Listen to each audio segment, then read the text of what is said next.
Right, we've got enough people. We've got enough people. Hello, people. Right, okay. Are you ready? This is really damning, shocking stuff. It's appalling. Right, I'm gonna press play. Okay. Let me know if you've got any problems hearing it.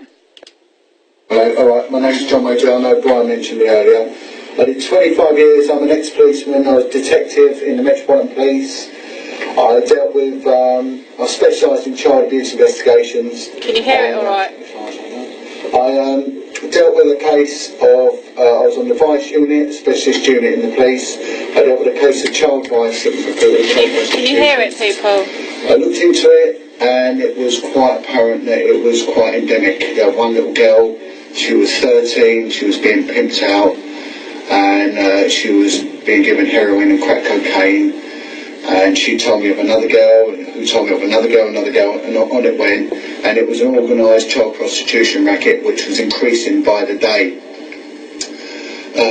The kids went from 9 years old right the way up to 14-year-olds, and they were taken to some wealthy places, they were taken to some bottom-end places. But what came out of it was that these kids were all known to the care system, to social services. They were all subject to care orders, every one of them.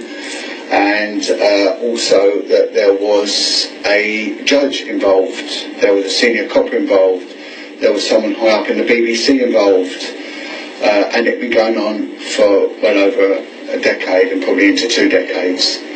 I put together a very concise and factually based intelligence report, submitted it, and thinking that I would be promoted for what I disclosed, or at least rewarded, the opposite occurred. At the same time, this is relevant, I was a single parent of 4 children.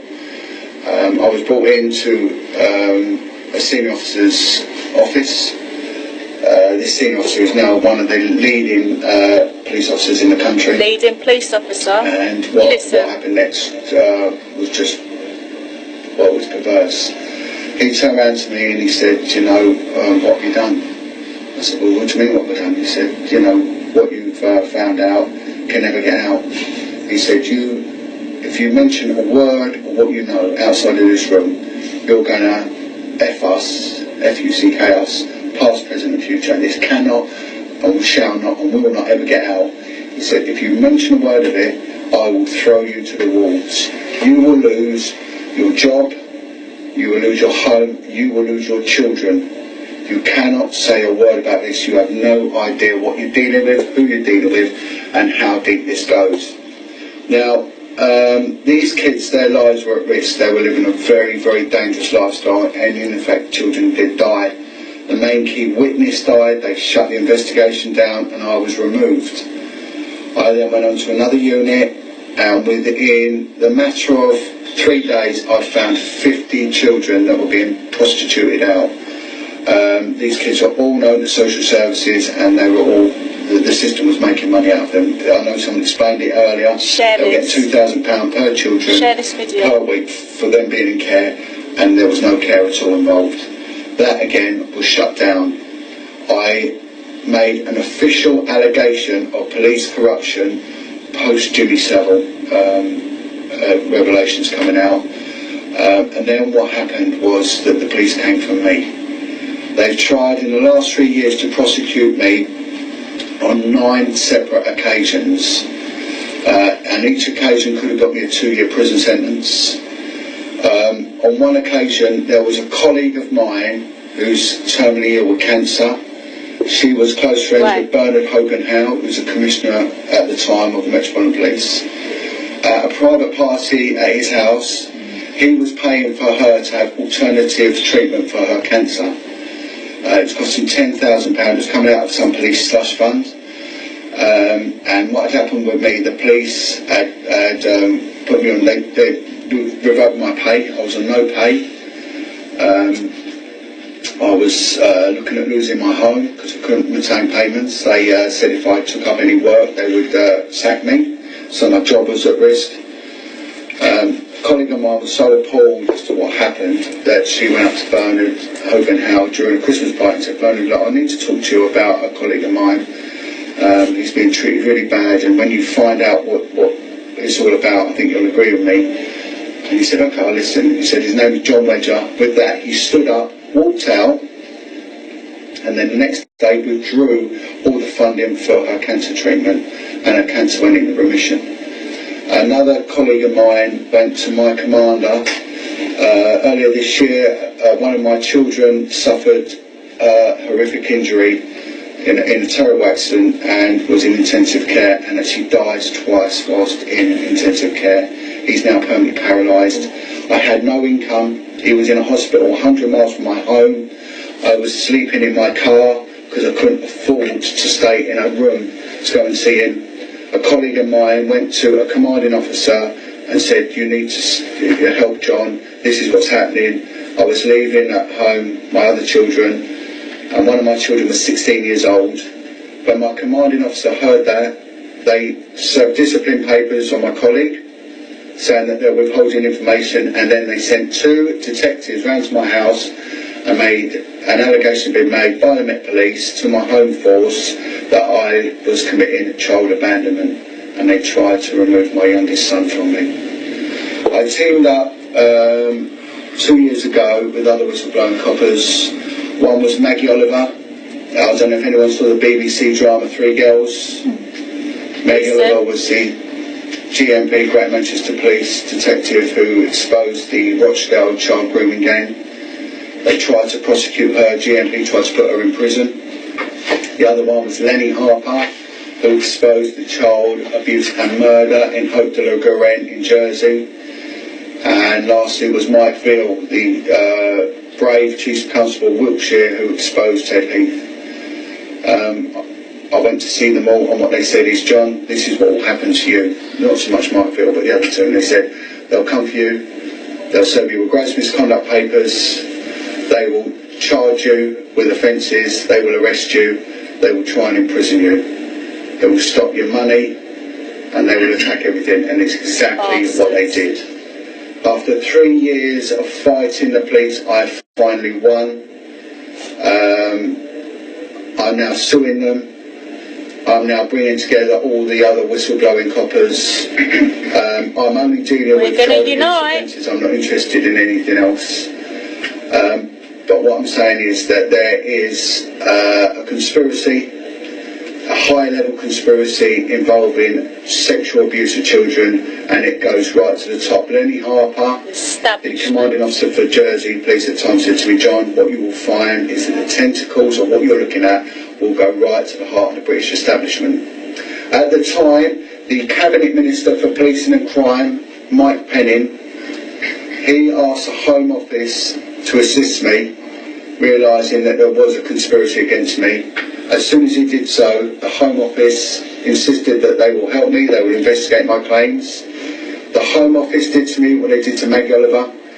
They invited me into Parliament, asked me to bring all my paperwork.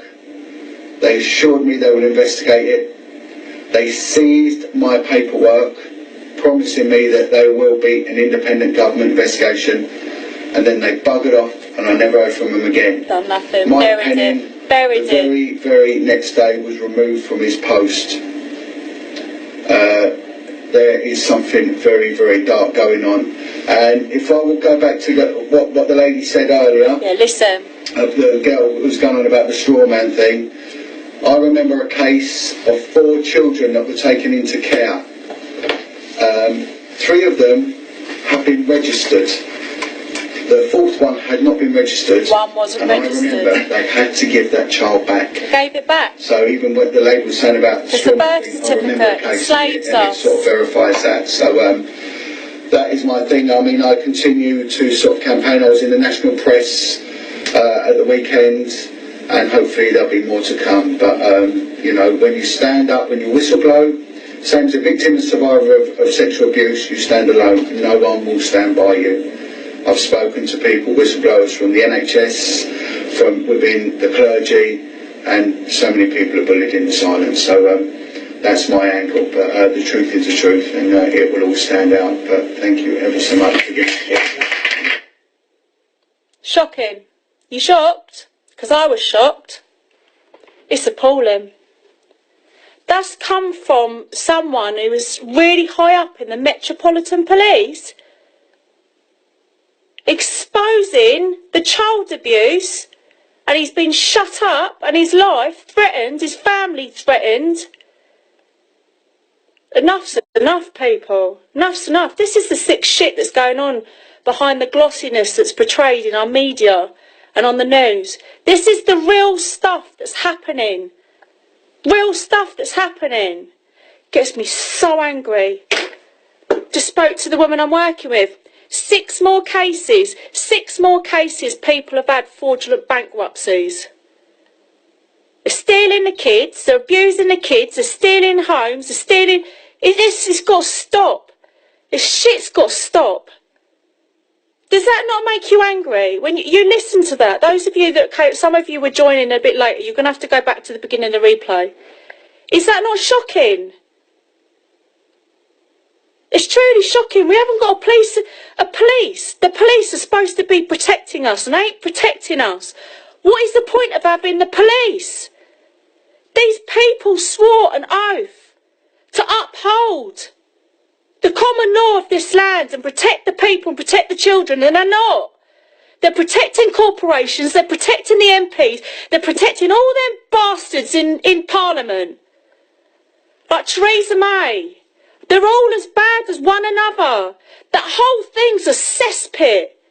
It's a cesspit. Go and listen to the Hampstead Heath stuff.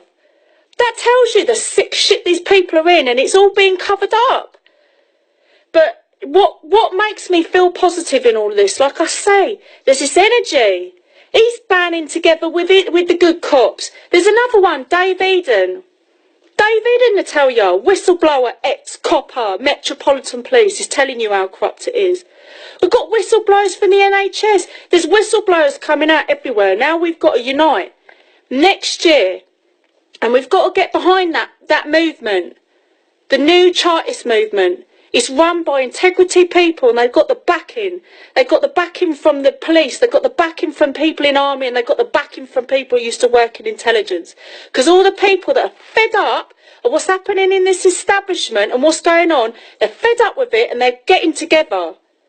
We need to get behind this. Please share this video. I wasn't going to do it this morning. I wasn't, and then I just thought, fuck it. This stuff's got to come out now. It's not about living in fear. All these parents that are silenced from these secret